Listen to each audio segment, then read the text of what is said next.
Hello once again welcome to the remedial chemistry. तो आज के इस वीडियो लेक्चर में हम लोग बात करने वाले हैं एटॉमिक स्ट्रक्चर के लेक्चर नंबर 2 के बारे में।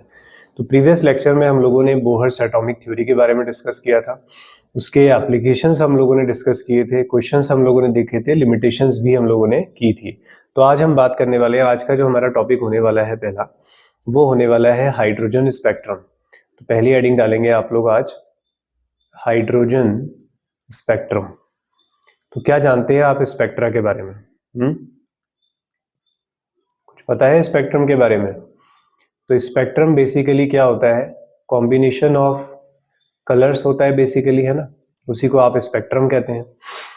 अब हमारे पास दो तरह के स्पेक्ट्रा होते हैं, एक होता है कॉन्टिन्यूस स्पेक्ट्रम और एक होता है डिसकॉन्टिन्यूस स्पेक्ट्रा।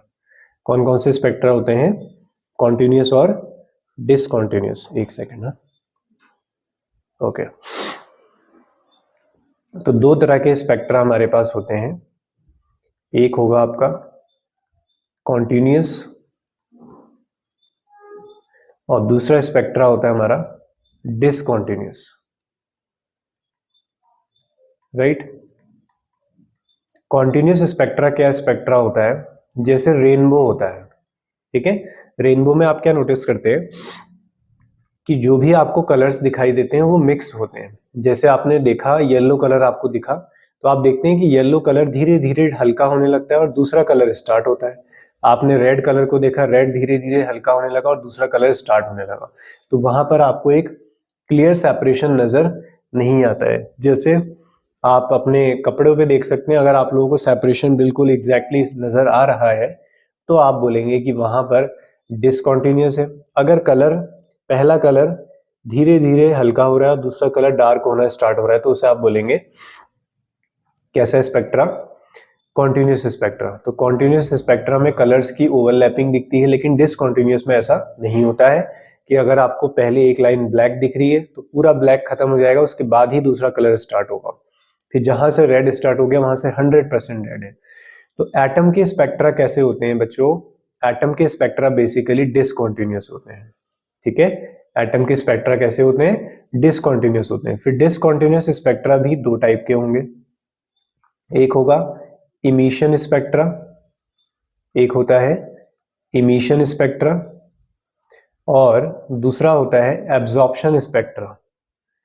इमिशन स्पेक्ट्रा और एक होता है एब्जॉर्प्शन स्पेक्ट्रा, ये स्पेक्ट्रम, ठीक है। अब इसमें क्या होता है? अब इसमें जैसे हमारे पास इमिशन स्पेक्ट्रा क्या है, हमारे पास एक है डिस्चार्जिंग ट्यूब, ठीक है। ये ग्लास ट्यूब होती है जिसमें हमारे पास एक साइड होता है कैथोड और एक साइड होता है एनोड। डिस्कवरी ऑफ इलेक्ट्रॉन ऐसी हुआ था ना। तो यहाँ पर हम लोगों ने एक वोल्टेज लगा दिया है नियर अबाउट 10,000 वोल्ट, तो बहुत हाई वोल्टेज है। और यहाँ पे गैस का प्रेशर जो है वो बहुत कम किया गया है, नियर अबाउट 10⁻³ atm। इतने कम प्रेशर पे, इतने हाई वोल्टेज पे जो गैस होती है वो आयनाइज हो जाती है और कुछ रेडिएशन इमिट होता है। अब जब इसमें से कुछ रेडिएशन निकलता है तो मैं उस रेडिएशन को, जो भी रेडिएशन इसके अंदर से आएगा, उस रेडिएशन को एक प्रिज्म से पास करा देता हूँ। जब इस रेडिएशन को इस प्रिज्म से पास कराया जाता है और यहाँ पे हमारे पास लगी स्क्रीन, तो यहाँ पर कुछ अलग अलग कलर्स देखने को मिलते हैं, ठीक है। उस स्पेक्ट्रा को आप क्या कहते हो? इमिशन, क्योंकि आपके कंपाउंड ने रेडिएशन को इमिट किया है। तो इसके इमिट करने की वजह से जो स्पेक्ट्रा मिला है, तो ये कैसा स्पेक्ट्रा है? Emission spectra. एब्जॉर्प्शन स्पेक्ट्रा क्या होता है? इस एब्जॉर्प्शन स्पेक्ट्रा में आप क्या करते हैं कि आपके पास होता है एक रेडिएशन, कोई रेडिएशन यहाँ से आया और आपने उसे एक सॉल्यूशन से पास कराया, जो भी आपका कंपाउंड है जिसका स्पेक्ट्रा आपको जानना है, ठीक है। इसके सॉल्यूशन से पास कराने के बाद जो रेडिएशन इससे बाहर निकला उसे आपने प्रिज्म से पास कराया। अब इस सॉल्यूशन ने क्या किया होगा? कुछ रेडिएशन को क्या कर लिया होगा? एब्जॉर्ब कर लिया होगा। जैसे मान लो जो आपने रेडिएशन भेजा उसमें दो कलर थे, बहुत सिंपल समझने के लिए मैं बोल रहा हूँ, दो कलर थे, रेड और येलो। मान लो आपके कंपाउंड ने जो रेड कलर है उसको क्या कर लिया? एब्जॉर्ब कर लिया, बाकी वो कलर को इमिट करेगा, तो उसके बाद जो स्पेक्ट्रम मिलेगा उसे कहा जाता है एब्जॉर्प्शन स्पेक्ट्रम। अब इसमें लोग कंफ्यूज क्या होते हैं, वो सोचते हैं कि यार यहाँ पे भी तो रेडिएशन इमिट हुआ है और यहाँ भी इमिट हुआ, लेकिन ऐसा नहीं है। यहाँ पर कोई इस सॉल्यूशन का अपना रेडिएशन नहीं है, जो रेडिएशन बाहर से आ रहा था उसको एब्जॉर्ब करा, बचे हुए रेडिएशन को इमिट किया, अपनी तरफ से कोई इमिट नहीं किया, ठीक है। तो ऐसे स्पेक्ट्रा को क्या कहा जाता है फिर? एब्जॉर्प्शन स्पेक्ट्रा कहा जाता है। क्लियर हुआ? तो ये कुछ बेसिक सी चीजें थी। आते हैं इसकी नेक्स्ट स्लाइड में। तो इसके बाद अब हमें समझना है, ओके, तो अब हम बात करेंगे स्पेक्ट्रा के कुछ पैटर्न्स के बारे में, जिसमें कुछ लाइंस हमें ड्रॉ करनी है, ठीक है, और फिर रिडबर्ग इक्वेशन के थ्रू हम इनके कैलकुलेशंस करेंगे। तो देख लेते हैं। तो कुछ लाइंस में यहाँ पे बना रहा हूं आप लोगों के लिए। लेट सपोज ये आपका है फर्स्ट शेल, ठीक है। ऐसे ही हमारे पास है एक सेकंड शेल, थोड़ा सा गैप रखेंगे हम उसमें, थोड़ा और गैप रखना चाहिए हमें, यहां बना देते हैं। ये है आपका सेकंड शेल, और उसके बाद आपके पास आ जाता है थर्ड शेल, थोड़ा सा गैप कम कर देंगे अब। फिर उसके बाद आता है फोर्थ शेल, गैप थोड़ा और कम हो जाएगा। उसके बाद आता है फिफ्थ शेल। तो ऐसे ही काफी सारे शेल्स हम बना सकते हैं यहाँ पे, ठीक है। ऐसे ही और भी शेल्स बनाए जा सकते हैं। अब गैप क्यों कम हो रहा है वो आपको धीरे धीरे समझा दिया जाएगा, ठीक है। इसमें बिल्कुल सिमिलर लग रहा है, मैं थोड़ा सा और नीचे से बना देता हूँ, ठीक है। ऐसी कोई जल्दी नहीं है हमें। फिर ऊपर चला गया है, ये भी बस कभी कभी नालायक हो जाता है, ये भी मतलब सिर्फ ये छोड़ देते हैं, ठीक है, नहीं बनाते हैं, पेन से बना लेंगे हम ऐसे ही, ठीक है। चलो एक और लाइन लगा देता हूं मैं यहाँ पे, बिल्कुल ओवरलैप करते हुए, राइट। तो देखिए यहाँ पे ये है आपका फर्स्ट शेल, यानी कि फर्स्ट ऑर्बिट N1, और ये है N2, ये है N3, और ये है आपका N=4, ऐसे ही ये है N=5, और ऊपर है N=6। ये बिल्कुल वैसे ही है जैसे आप न्यूक्लियस बनाते हैं, first shell, second shell, third shell, fourth shell और फिफ्थ शेल। अब आपको याद होगा कि बोहर ने लिमिटेशन को कैसे खत्म किया था रदरफोर्ड की। उसने कहा था कि इलेक्ट्रॉन्स कभी भी न्यूक्लियस में आके नहीं गिरेंगे, वो हायर एनर्जी से कहाँ आ सकते हैं?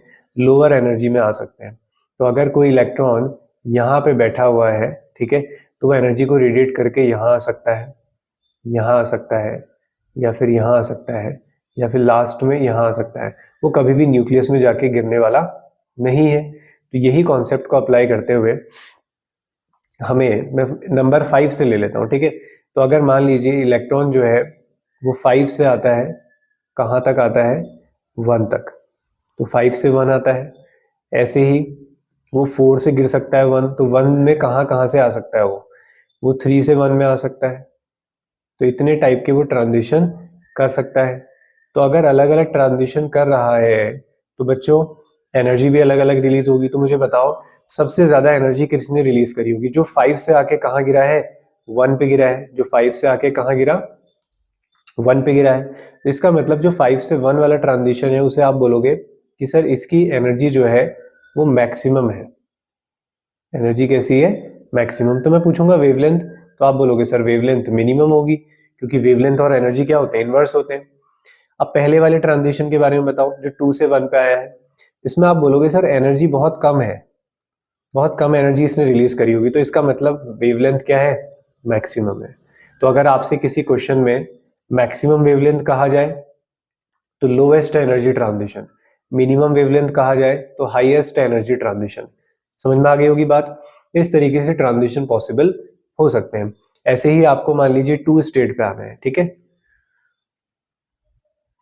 आपको कहां पे आना है? अगर 2 पर आना है तो 2 पे आने के लिए ट्रांजिशन क्या क्या हो सकते हैं? 3 से 2 पे आया जा सकता है, 4 से 2 पे आया जा सकता है, 5 से आ सकते हैं, ऐसे 6 से भी आ सकते हैं, 6 को भी इंक्लूड कर ले। तो ये इस तरीके से ट्रांजिशन होता है। अब इन लाइंस को कुछ नाम दिए गए, अलग अलग रीजन पे अलग अलग कलर्स मिले, तो जिसके बेसिस पे इनको अलग अलग नाम रखे गए। अगर इलेक्ट्रॉन जो है,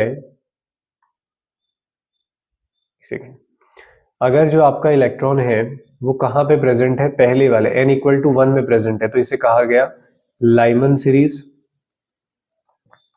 अगर इलेक्ट्रॉन n इक्वल टू 2 में प्रेजेंट है तो इसे कहा गया बाल्मर सीरीज। अगर वो 3 में आके गिरेगा तो Lyman Balmer Paschen, PASHEN, Lyman Balmer Paschen, Brackett BRACKETT, spelling फिर भी देख लेना, ब्रैकेट पी फंड, ऐसे ही लास्ट में लिख सकते हो हम्फ्री, ठीक है, स्पेलिंग चेक कर लेना। तो ये आपके सीरीज के नाम है। तो इसी सीरीज को आपने समझना है। एक टेबल हम यहाँ पे बना लेते हैं, ठीक है, और उसको देख लेते हैं। तो सबसे पहले हमारे पास आती है सीरीज, ठीक है, कौन सी सीरीज होगी, जैसे अब मैं बार बार नाम नहीं लिख रहा हूं, लाइमन, चलो लिख देते हैं लाइमन, फिर बाल्मर, फिर क्या है, लाइमन बाल्मर पास्चन, ब्रैकेट, आज ये दूसरे सॉफ्टवेयर में लिखना मुझे काफी अनकंफर्टेबल लग रहा है, ठीक है, Brackett Lyman Balmer Paschen, Brackett Pfund, ठीक है। उसके बाद इस सीरीज में फिर हम इनके स्टेट की बात करें, यानी कि N1 इलेक्ट्रॉन कहाँ आके गिरेगा, कहाँ से गिरेगा। तो पहले के लिए जो N1 है वो हो जाएगा आपका 1, इसमें 2, इसमें 3, इसमें ग्राउंड स्टेट 4, इसमें ग्राउंड स्टेट 5। N1 से कहाँ जा सकता है, 2 जा सकता है, 3 जा सकता है, इन्फिनिटी तक जा सकता है। ये 3 जा सकता है, 4 जा सकता है, इन्फिनिटी तक जा सकता है, 4 जा सकता है, 5 जा सकता है, इन्फिनिटी तक जा सकता है, 5 जा सकता है, 6 जा सकता है, इन्फिनिटी तक जा सकता है, 6 जाएगा, 7 जाएगा, 8 इन्फिनिटी तक जाएगा। तो ये हमारे पास है। उसके बाद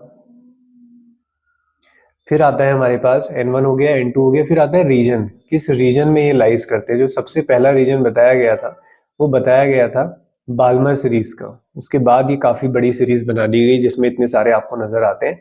तो बाल्मर सीरीज जो है बेसिकली वो विजिबल रीजन पे काम करती थी। तो पहले विजिबल रीजन पे स्पेक्ट्रम देखे गए, फिर अलग अलग स्पेक्ट्रम के बारे में भी बता दिया गया। तो ये है यूवी में, बाकी सब किस में है, IR रीजन में। तो कई बार सवाल ये भी होता है, ठीक है, क्या क्या न्यूमेरिकल इससे हो सकते हैं वो अब हम लोग आगे बढ़ते हुए देखते हैं, ठीक है। तो इतनी बातें आप लोगों को क्लियर हो गई होंगी।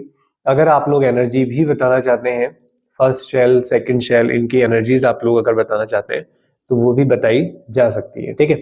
जैसे आपके पास ये फर्स्ट शेल है, ठीक है, ये सेकंड शेल, ये थर्ड शेल, ये फोर्थ, ये आपके पास 5 और ये 6th शेल।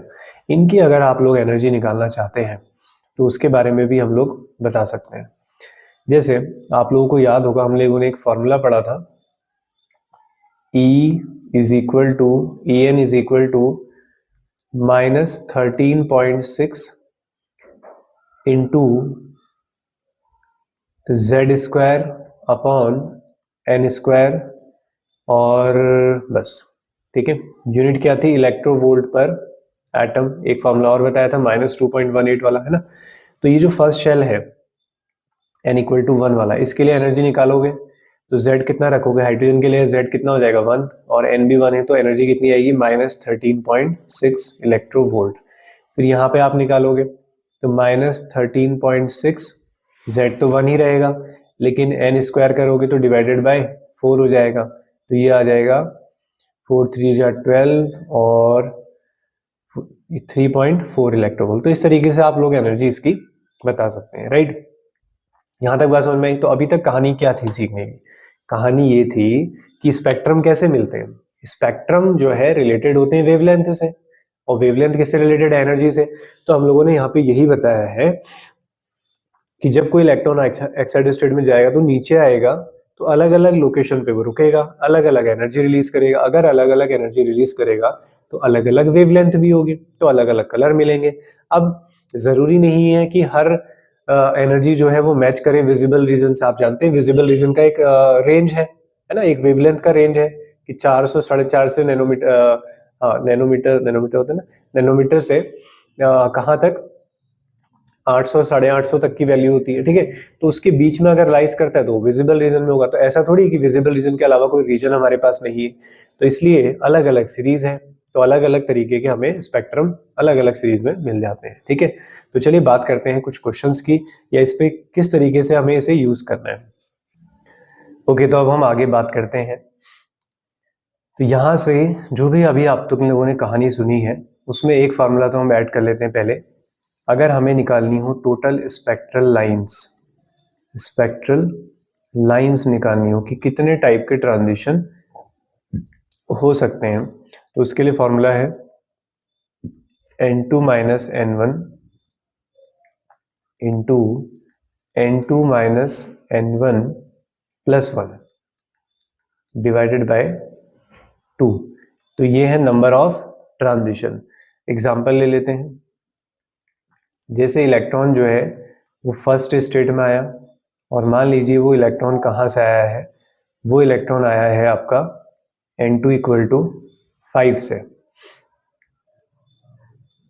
ठीक है। तो यहाँ पे वैल्यू रख लेते हैं, तो n2 की जगह आप 5 रखें, तो 5 माइनस 1 फिर into 5 minus 1 plus 1 divided by 2। तो 5 माइनस 1 हो गया 4, 1 से 1 चला गया, और ये है आपका 5, नीचे है 2 तो 4, तो ये कितना आ गया 10 आ जाएगा, ठीक है। तो अलग अलग, हाँ, तो अलग अलग हमारे पास इस तरीके से बहुत इजी कैलकुलेशन हम कर सकते हैं, ठीक है। अब आते हैं हम रिडबर्ग इक्वेशन में, जिसने हमें वेवलेंथ निकालना सिखाया, कैलकुलेशन करना सिखाया। अभी तक तो हम लोगों ने बात की ना ऐसे आएंगी वेवलेंथ, आएंगी कैसे, क्या इक्वेशन होनी चाहिए उसके लिए, ठीक है। तो उसके लिए हमारे पास इक्वेशन आती है जिसे कहा जाता है रिडबर्ग इक्वेशन, राइट। तो रिडबर्ग इक्वेशन क्या है? तो रिडबर्ग इक्वेशन बेसिकली इससे हम कैलकुलेट करते हैं 1 अपॉन लैम्डा, ठीक है, लैम्डा नहीं 1 अपॉन लैम्डा, जिसे न्यू बार कहा जाता है, यानी कि वेव नंबर। तो ये होता है r, जहां पे रिडबर्ग कांस्टेंट है, n1 है ग्राउंड स्टेट जहां पे इलेक्ट्रॉन जंप करके रेडिएट करके आएगा एनर्जी, n2 जहां से वो आ रहा है यानी कि एक्साइटेड स्टेट, इनटू यहाँ पे आता है आपका z स्क्वायर यानी कि एटॉमिक नंबर, ठीक है, ये है। अभी जो r है इसकी वैल्यू जो होती है, इसकी बड़ी सारी वैल्यू है, तो r की वैल्यू है 109678 सेंटीमीटर इनवर्स, ठीक है, 109678। फिर इसी को हम थोड़ा और अप्रॉक्स लेते हैं, तो 109678 को लिख लेते हैं 700 सेंटीमीटर इनवर्स। सेंटीमीटर इनवर्स को हम मीटर में चेंज कर लेते हैं, तो 109700, तो 2 जीरो और बढ़ जाएंगे, अब ये आ जाएगा मीटर इनवर्स। अब आप इसको थोड़ा सा और ठीक करें, तो आप पॉइंट गिन लें यहाँ पर, तो 1 2 3 4 5 6 7, इसको हम कर लेते हैं 1.09 को 1 लिख लेते हैं फिर, तो 1.1 इंटू 10 की पावर कितनी खिसकाई थी मैंने, हाँ 7। एक वैल्यू आपने ये यूज करनी है, आपने ऊपर वाली वैल्यू याद ही नहीं करनी है, बस ये याद करनी है। एक वैल्यू ये है, और दूसरी वैल्यू जो आपके कैलकुलेशन को काफी इजी बना देगी वो है 1 अपॉन आर, खाली आर नहीं, कितना 1 अपॉन आर, 912 एंगस्ट्रॉम, ये आपने ध्यान रखना है, ठीक है। इनकी सॉरी, तो इनकी हेल्प से हम लोग न्यूमेरिकल्स को कर सकते हैं, ठीक है। देखें कुछ क्वेश्चंस देखते हैं, ठीक है, अप्लाई करके देखते हैं इसको। तो जैसे हमारे पास एक क्वेश्चन है, ओके, तो ऐसे ही क्वेश्चन बताता हूं मैं आपको। मान लीजिए आपको निकालना है calculate the wavelength of first line, wavelength of first line, wavelength of first line of Balmer series in hydrogen spectra, ठीक है। अभी बस प्रैक्टिस के लिए मैं ऐसे रफली लिख के तुम्हें समझा रहा हूं, इन हाइड्रोजन स्पेक्ट्रा। तो सबसे पहली बात तुम्हें लाइमन बाल्मर पास्चन ये याद आना चाहिए। तो फर्स्ट लाइन ट्रांजिशन कैसे होगा, देखो ये है, बाल्मर क्या है आपका, n इक्वल टू 2 है, तो ग्राउंड स्टेट क्या है फिर 2 है, फर्स्ट ट्रांजिशन बोल रहा है ना, तो पहला ट्रांजिशन कहां से कहां जा सकता है, 2 से 3 जा सकता है, तो वापस आ जाओ यहाँ, तो इसका मतलब जो N1 है लाइमन बाल्मर वो तो हो गया 2, एक्साइड होके कहाँ जा सकता है, वो जा सकता है पहले 3 में। तो बस फॉर्मूला लगा दो, कैलकुलेट कर लो। तो 1/r is equal to, r कितना रखोगे, r को अभी मत रखो, r को ऐसे रहने दो, 1/n1 का स्क्वायर यानी कि 2 का स्क्वायर 4, 1/n2 का स्क्वायर यानी कि 9। इसे सॉल्व करो ऐसे ही, तो कितना आ जाएगा, 9 इंटू 4 36, और एलसीएम ले लोगे ना, ठीक है, 9 - 4 क्योंकि कॉमन तो कुछ आएगा नहीं, तो सीधे मल्टीप्लीकेशन वाली मेथड लगाओगे। तो 5/36 ये आया क्या है, ध्यान रखेंगे लैम्डा नहीं आया है, क्या आया है 1/λ, ठीक है। अब यहाँ से लैम्डा निकाल लो, मैं यहाँ पे ऊपर कॉर्नर पे कर देता हूँ उसको, ठीक है। तो आपके पास 1/λ इज इक्वल टू आया है r इंटू 5/36। मैं इसे लैम्डा लिख लेता हूँ, मतलब पूरा उल्टा कर देंगे, तो r क्या हो जाएगा 1/r। अब तुम्हें समझ में आया है 1/r क्यों याद करवाया है मैंने आपसे, तो ये है 1/r होता है 912। तो 5 से 36 को मल्टीप्लाई कर लो, ठीक है, अप्रॉक्स लिख देता हूँ मैं, 7 ही लिख देता हूँ, अगर ये 35 होता तो बस 7 से इसे मल्टीप्लाई कर दो, एंगस्ट्रॉम में आपका आंसर आ जाएगा। तो ये आ रहा है 6566.4। इस तरीके से आपने इसे क्वेश्चन को करना है, ठीक है, बात समझ में आ गई होगी। चलो आगे बढ़ते हैं।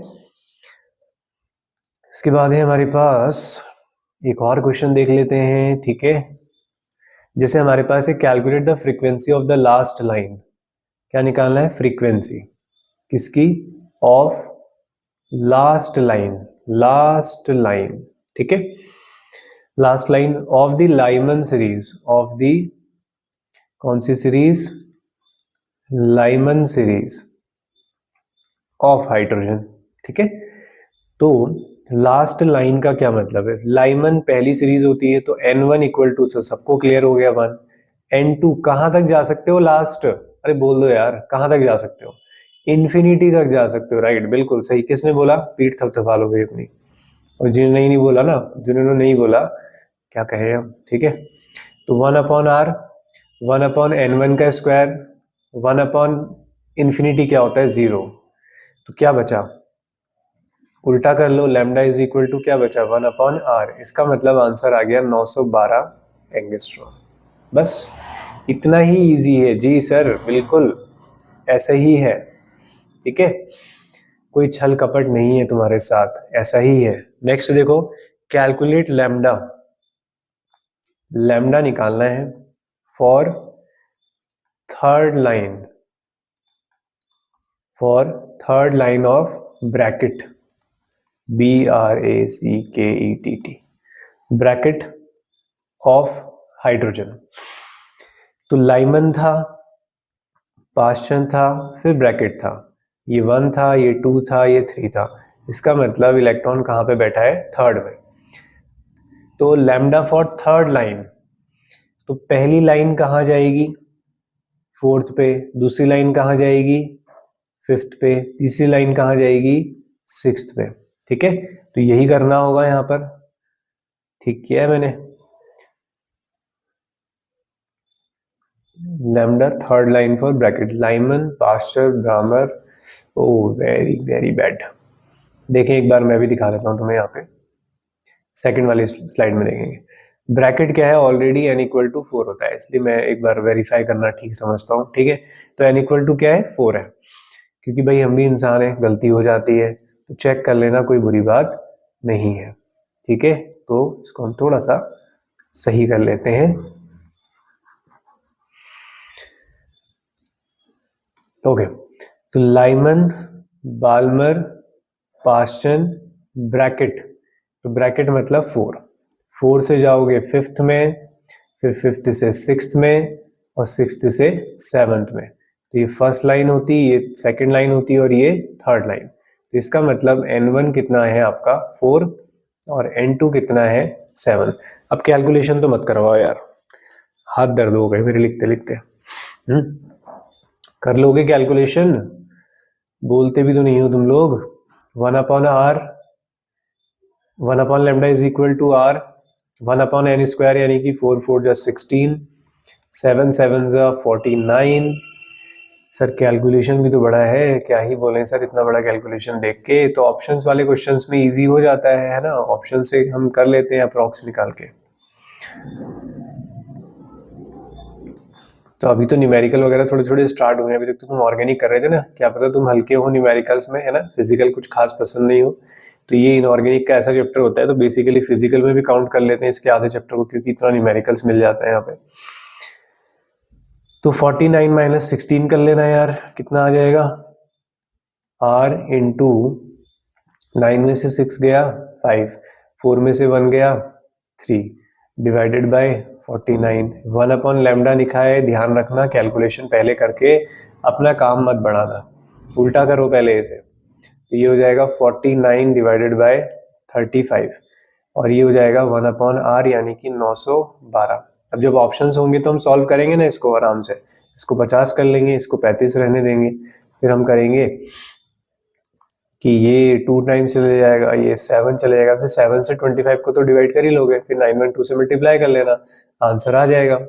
समझ में आ गई इतनी बात? तो ये कहानी थी सारी हमारी हाइड्रोजन स्पेक्ट्रम के बारे में, ठीक है। ओके, तो बात करते हैं अब हम लोग अपने नेक्स्ट टॉपिक पे, जिसका नाम है डुअल नेचर ऑफ मैटर। तो अब हम बात करते हैं डुअल नेचर ऑफ मैटर के बारे में। तो आप जानते हैं क्या होता है dual nature of matter? Dual nature of light सुना है आप लोगों ने?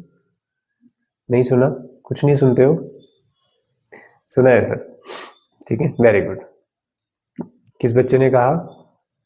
हाँ बेटा, शाबाश, डी ब्रोगली। तो डी ब्रोगली सर के बारे में हम बात कर रहे हैं। कलर कहाँ चले गए? ये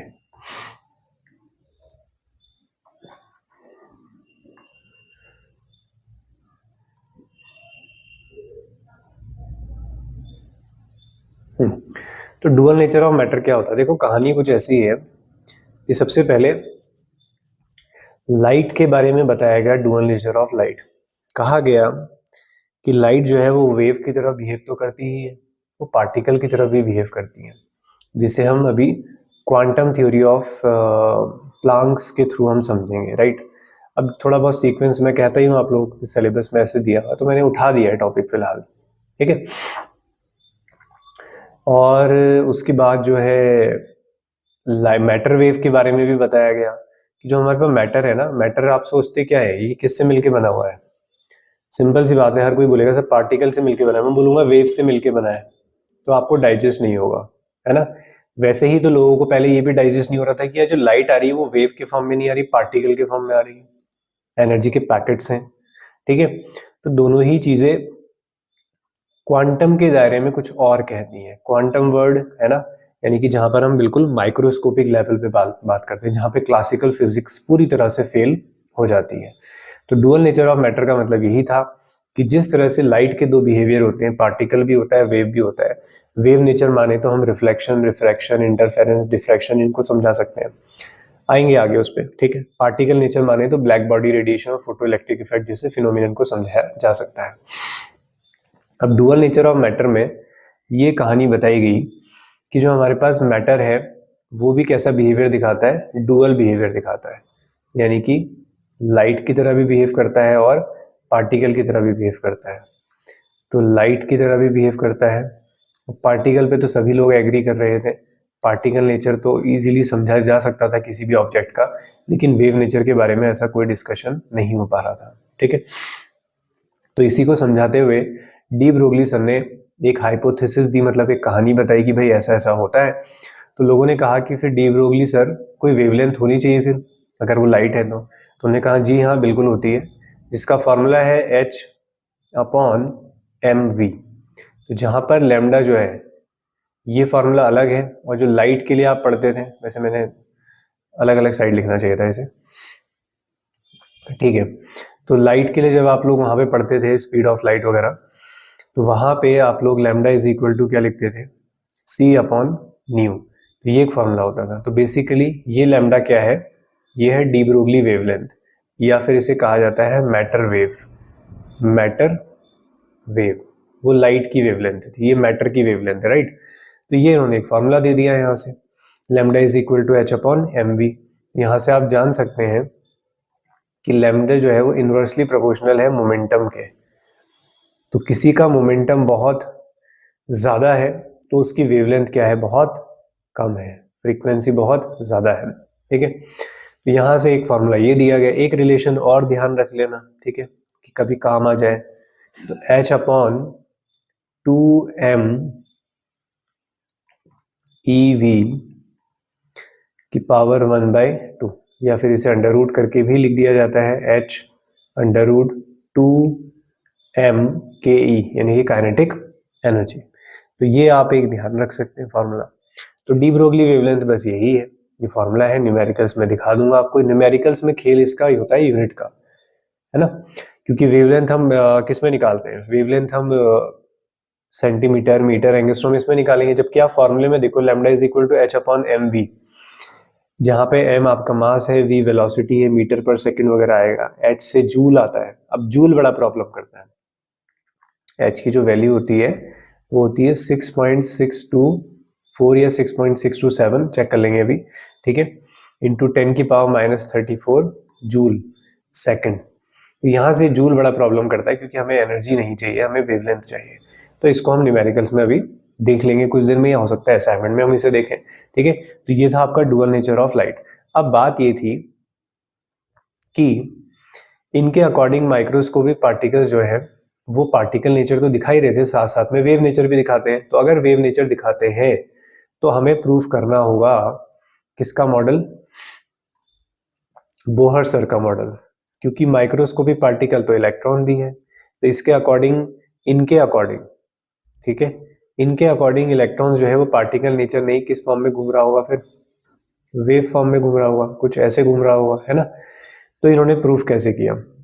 अब बोहर ने क्या कहा था, बोहर सर ने ये कहा था कि पार्टिकल वहीं घूमेगा, इलेक्ट्रॉन वहीं घूमेगा जहां उसका angular momentum NH upon h upon 2 pi का होल नंबर मल्टीपल होगा। ये किसके अकॉर्डिंग था, ये था अकॉर्डिंग टू बोहर, राइट, ये अकॉर्डिंग टू बोहर था।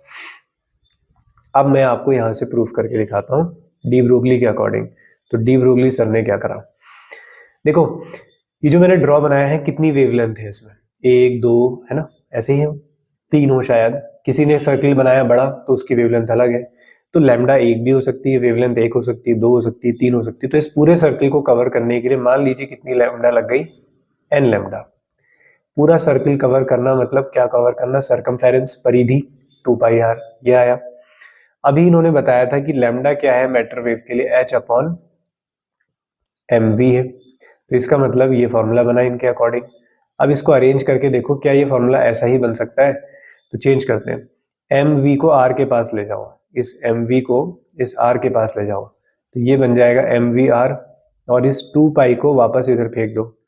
तो देखो क्या मैजिक हुआ, क्या बोलते हो, सही कह रहे थे डी ब्रोगली। तो NH upon 2 pi is equal to m v r, यानी कि इलेक्ट्रॉन को पार्टिकल नेचर मानो या वेव नेचर मानो, दोनों मैकेनिकल मॉडल सही प्रूफ यहाँ पर हो जाते हैं, चाहे वेव मैकेनिकल हो या पार्टिकल मॉडल हो, दोनों बातें बिल्कुल अपनी अपनी जगह सही है। बस अलग अलग फिनोमिना को हम अलग अलग तरीके से समझाते हैं। जैसे हर टीचर का हर एक अलग अलग स्टूडेंट को डील करने का तरीका अलग होता है, या एक बैच को डील करने का तरीका अलग होता है, या आप लोगों में से भी कई लोग टीचर ही होंगे, पढ़ा रहे होंगे, तो आपको पता है कि हर जगह एक ही जैसे ट्रिक काम नहीं आती। कहीं पे आपका कैसा बिहेवियर होता है, कहीं पे कैसा बिहेवियर होता है। तो आप भी कहीं ना कहीं डुअल बिहेवियर दिखाते हैं, और कहते हैं कि एक टीचर को एक अच्छा एक्टर होना चाहिए, ठीक है। वो जैसा है हमेशा वैसा ही नहीं दिख सकता, जैसे ना कहते हैं कि भाई जैसे हम वैसे ही दिखें, ऐसा नहीं है। तुम्हें स्टूडेंट के सामने एक अलग बिहेवियर दिखाना होता है जो उनको एम्फेसाइज करे, ठीक है, करेज करे। और आप अपने फ्रेंड सर्कल में तो वैसा बिहेवियर नहीं रख सकते ना, सिंसियरिटी, मेच्योरिटी उस तरीके का नहीं हो सकता, है ना। तो बस कहने की बात है, तो हमें थोड़ा सा एक्टिंग आनी चाहिए, जो काफी बेनिफिट रहती है बच्चों के लिए, ठीक है। अब बात करते हैं हम डी ब्रोगली के आगे हम चलते हैं। हाइजेनबर्ग अनसर्टेनिटी प्रिंसिपल, जो बोहर सर को एक और चैलेंज मिलने वाला है, तो न्यूमेरिकल एक साथ करेंगे इसके, हाँ। Heisenberg uncertainty principle, Heisenberg uncertainty principle.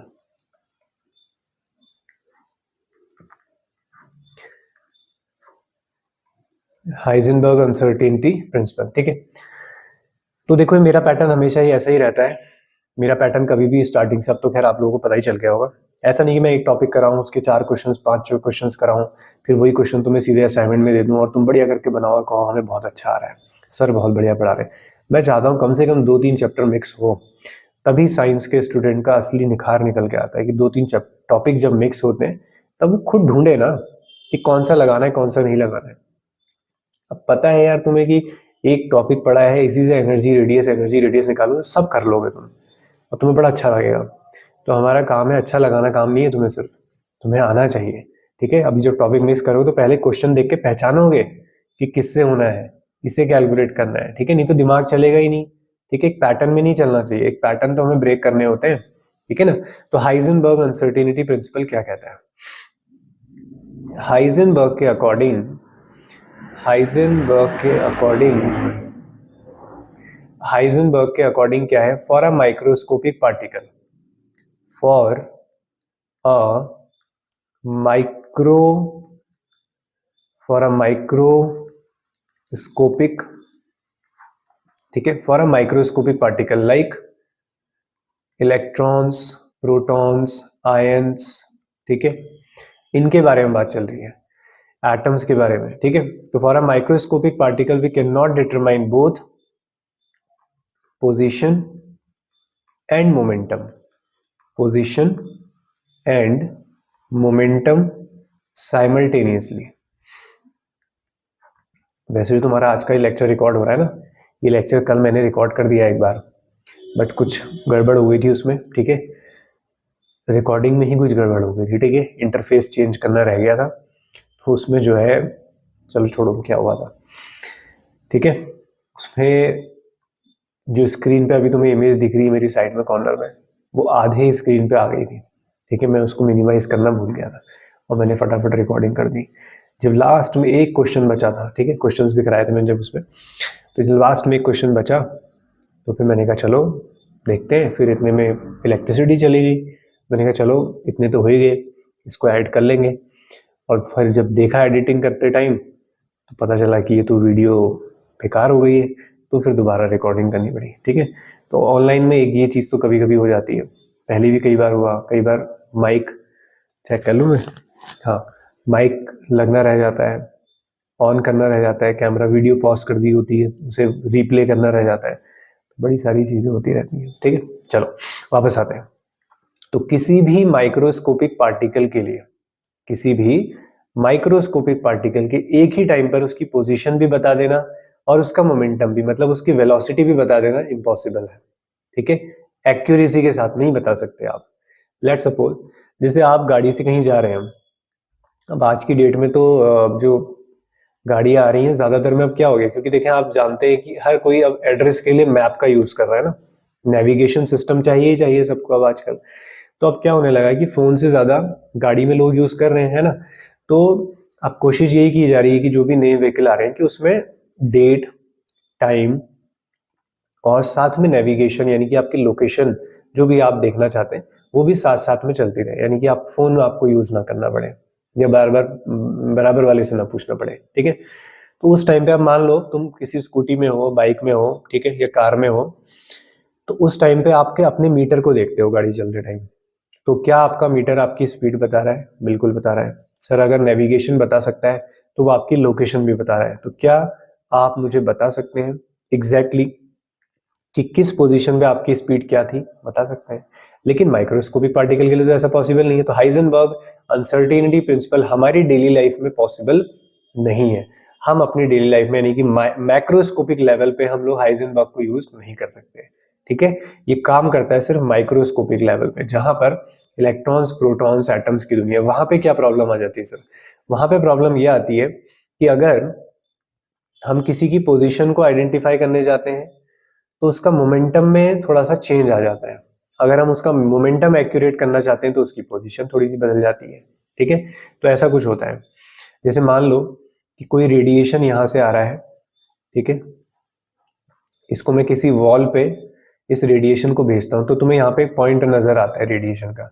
अब धीरे धीरे मैं इस रेडिएशन को थिन करते जाता हूँ ऐसे, जैसे मान लो कि यहाँ से रेडिएशन कुछ आ रहा है, तो उसमें रेडिएशन को नैरो करते जाऊंगा। तो जो स्पॉट नजर आ रहा था, एक बड़ा स्पॉट नजर आ रहा था ना यहाँ पे, ठीक है, तो जैसे जैसे मैं रेडिएशन को कम करूंगा तो यहाँ पे स्पॉट भी क्या होता चला जाएगा, थिन होता चला जाएगा। मैंने और कम किया और कम किया और कम किया, जैसे लास्ट में पोजीशन चेंज हो रही है, मोमेंटम भी चेंज हो रहा है। लास्ट में क्या होगा, जब बहुत थिन स्लिट हो जाएगी तो हम क्या देखेंगे, वो स्पॉट छोटा होते होते एक टाइम ऐसा आएगा कि स्पॉट बड़ा हो जाएगा। छोटा होते होते अब क्या हो गया, थोड़ा सा बड़ा हो गया, तो अपनी लोकेशन उसने लॉस कर दी। अब एक्यूरेसी नहीं आ रही, अब मोमेंटम जब बदल रहा है कॉन्टिन्यूसली, तो अब पोजीशन में सर्टेनिटी नहीं रही, अनसर्टेनिटी आ गई है। समझ में आ गई बात, सम अप कर देते हैं। For a microscopic particle we can not determine both position and momentum. एक ही टाइम पर किसी माइक्रोस्कोपिक पार्टिकल के लिए उसकी पोजीशन भी और मोमेंटम भी एक्यूरेसी के साथ बताना पॉसिबल नहीं है। तो इसी के लिए एक फॉर्मूला दिया गया, delta x uncertainty in position into delta p uncertainty in momentum greater than and equal to h upon 4 pi. तो ये एक वैल्यू दी गई, ठीक है, तो इसे कहा जाता है हाइजेनबर्ग प्रिंसिपल। इसको थोड़ा सा चेंज कर लेते हैं। आप सभी जानते हैं कि P इज इक्वल टू होता है m इंटू वी, तो मास में तो कोई चेंज आएगा नहीं, वेलोसिटी में चेंज आएगा। तो मैं डेल्टा किसके साथ लगाऊंगा, सिर्फ वेलोसिटी के साथ, तो m बाहर आ जाएगा, तो m into delta v greater than and equal to h upon 4 pi. तो ये आपका m नीचे चले जाएगा, तो ये आ जाएगा h अपॉन 4 पाई m। तो एक तरीका ये है। अब आप लोग जानते हैं कि एक नोटेशन होता है h क्रॉस होता है h अपॉन 2 पाई। तो अगर मैं यहाँ से इसको भी निकाल दूं तो ये क्या बन जाएगा, delta x into delta v greater than and equal to h upon 2 pi हटा दिया मैंने इसमें से, उसकी जगह लगा दिया h क्रॉस, तो नीचे 2m बचेगा।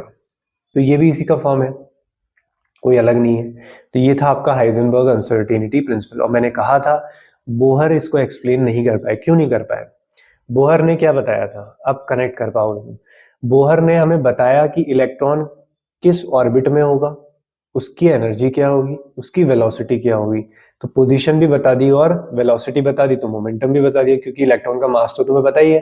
तो पोजीशन भी बता दी, मोमेंटम भी बता दी, तो ऐसा तो पॉसिबल है ही नहीं 100% एक्यूरेसी के साथ। इसलिए हम बोलते हैं कि हाइजेनबर्ग अनसर्टेनिटी प्रिंसिपल को एक्सप्लेन नहीं कर पाया।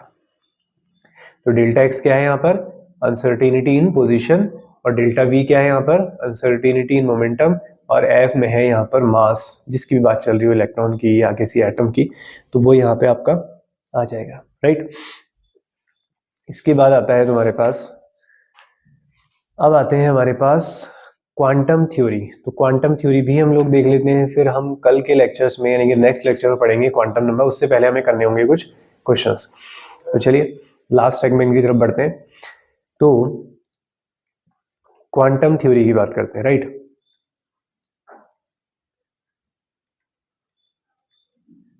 क्वांटम थ्योरी, यूएम नहीं होगा, एएम होगा, ठीक है, देख लेना, THEORY, क्वांटम थ्योरी। तो आप लोग जानते हैं प्लांक्स क्वांटम ने क्या कहा कि एनर्जी जो है, रेडिएशन जो है, वो कॉन्टिन्यूस नहीं है। कैसा है, डिसकॉन्टिन्यूस है। वो किसके फॉर्म में आ रहा है, एनर्जी के स्मॉल स्मॉल पैकेट्स के फॉर्म में आगे बढ़ता है। हर पैकेट्स को क्या कहा गया, इन एनर्जी पैकेट्स को क्या कहा गया, क्वांटा कहा गया। और अगर ये रेडिएशन सनलाइट से आ रहा है तो उसे फोटॉन्स कहा गया, राइट। क्या कहा गया, फोटॉन्स। तो इन्होंने क्या कहा कि जो रेडिएशन आ रहा है वो कॉन्टिन्यूस नहीं है, वो डिसकॉन्टिन्यूस है। वहां पे छोटे छोटे एनर्जी के पैकेट्स हैं।